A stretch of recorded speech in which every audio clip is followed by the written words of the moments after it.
For most people, $1 million is the big milestone in the wealth game. It takes years of hard work, saving, and discipline to get there. But here's the thing, once you actually cross that line, the game suddenly changes. Your options expand.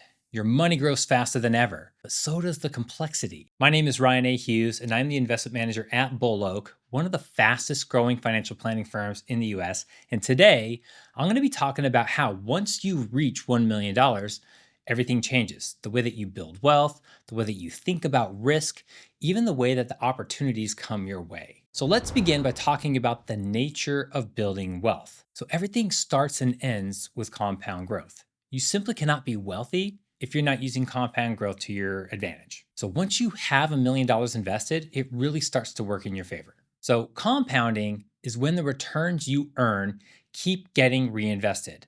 And so you start earning not just on your original money, but also on the growth that money has already made. It's a snowball effect that gets bigger and bigger the longer that it rolls. So let's take a look at how this can work out.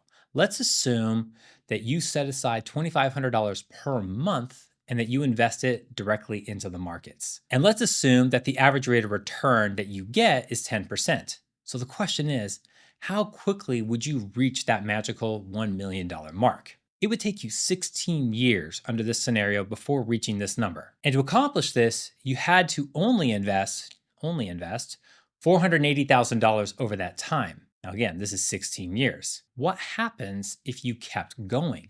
How long would it take you before you crossed the $2 million mark? Only another 6 years, 10 years sooner than it took for you to get to that first million. And this trend will only continue as your wealth grows. Your future millions would only arrive faster and faster. So if we look at the nature of compounding, and if we were to strip away all of the noise, compounding wealth really comes down to three different variables. You got capital, return, and time. Now, it's important to understand these three variables because these are the levers that are available to you when it comes to building your wealth. So the compounding formula, it can look pretty daunting if you don't have a math or finance background, but we can really simplify this for you. So all this formula here, all it's saying is that your future net worth is equal to capital times your rate of return over a period of time. Now, the bigger the number of any of these three variables are, obviously the better, right? So let's quickly go over these just so that you can understand what's at play here. So capital. Your capital base is simply just the size of your assets.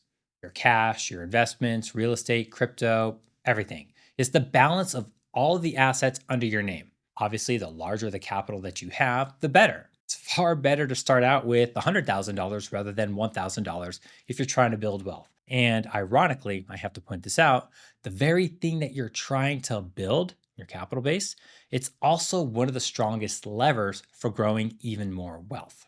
Return. So the rate of return is the reward that you get for risking your capital in the markets. Keeping all of your money in cash and your reward's going to be pretty small. If you invest it and you take on more risk, over time, that risk should reward you with higher returns. So that's why they say that if you are young or if you have time on your side, you should be willing to accept more risk and volatility in the markets with the expectation of higher returns. And third, we have time. So the longer that you leave your money invested, the more it has that time to compound, which means that your net worth should be larger the longer it has to grow. So when we put these three things together in the right way, capital, return, and time, the magic of compounding works. Why do I go over all of this as I talk about how things change once you reach $1 million in net worth? It's critical to understand the nature of compounding so that you really do understand the next phase of your portfolio. So compounding your money is just one of those things that's simple, but not easy, right? It's very simple to say. In order to maximize compounding, you want a large capital base, you want an above average rate of return,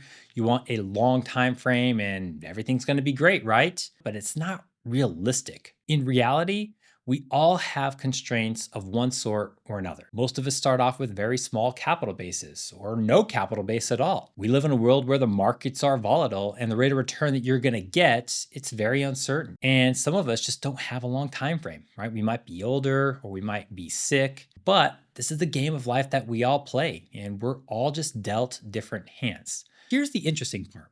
Once you reach $1 million net worth, one of those three variables is now in your favor. Your large capital base can begin to buffer periods where your average rate of return might be lackluster, right? You might have a period from the year 2000 to 2010 where the markets gave you a 0% rate of return. But if you have a large enough capital base, you're going to be okay. And your capital base might be large enough to shield you from a shorter time frame. So let's say that your time frame is very short, but if you have a large enough capital base, that money buys you a lot of freedom that you just didn't otherwise have. So once you reach that magical number, that first million, the biggest change isn't just the balance of your assets, it's really about the control in your own life. So you finally are able to make those life decisions from a position of strength rather than a place of scarcity. So you're no longer boxed in. You get to choose what direction you want to head towards. And that kind of control shows up in all aspects of your life. So if you're stuck in a career that you hate, you now have the freedom to walk away and explore something new. You can choose a sabbatical. You can launch a business. You can simply negotiate with your employer. And you know that you don't really have to accept what that employer is going to offer you. And it's not just about work. I mean, at this level, you can choose to spend more time with your kids while they're young. You could take a step back to care for your family, or you could finally spend time on those life experiences that bring you real meaning. And that's the real beauty of crossing that $1 million mark. It's not just a number on your account. It's really just that freedom to live life on your own terms. With all of these advantages, it comes a cost in the form of complexity. And the truth is that once you accumulate $1 million, your financial responsibilities is only going to get bigger and it's going to be a lot more difficult to manage. The biggest one is that your investment losses are going to be far more costly. A 20% decline in a $100,000 portfolio is something that most people can stomach, right? They might even be able to ignore it. But a 20% decline in a $1 million portfolio, that's something very different. Losing hundreds of thousands of dollars during a market downturn, that's a pretty painful experience. And everyone knows not to panic during these environments, but that's far easier said than done. When you have a seven-figure net worth, learning how to manage your own behavior during these market cycles, that just becomes even more critical. Now, probably the most prevalent issue that you're going to face is taxes. You're simply just going to owe more taxes the more money that you have. And managing your tax liability is just going to get more complicated. So multiple investment accounts means multiple 1099s. You're probably going to have more positions to manage. You're going to have multiple stocks, funds. You're going to have multiple investment properties, private investments, and so on. So you're going to have to spend more time tracking which positions have gains, which have losses, and how you actually limit your overall capital gains. If you have at least $1 million net worth, you probably have a pretty high income with a higher income tax rate. So at this level, coordinating your portfolio tax liability with your income tax liability, that just becomes even more important. This is such a big topic for us here at Bullock that we host meetings with all of our clients every fall just to discuss this with them, right? Different ways that we can actually reduce their tax liability. So as you start to think about retirement, another question that you're going to be faced with is, which portfolio should you draw down from first? Your IRA, your Roth, your taxable account? And how do you minimize taxes not just now while you're working, but also once you're retired? So the game is not just to minimize your tax for just 1 year, but overall over the next decade or two. And that requires a lot of planning today. So these are the type of questions that you're not only going to have to face as you grow your own personal net worth today, but also in the future. So bottom line, once you hit $1 million, everything changes. Your wealth compounds faster, which is great. Your choices expand, which is great. And you finally have the freedom to live life on your own terms. But so does the complexity of your financial life. The stakes are so much higher, and there's just so much more that you need to consider.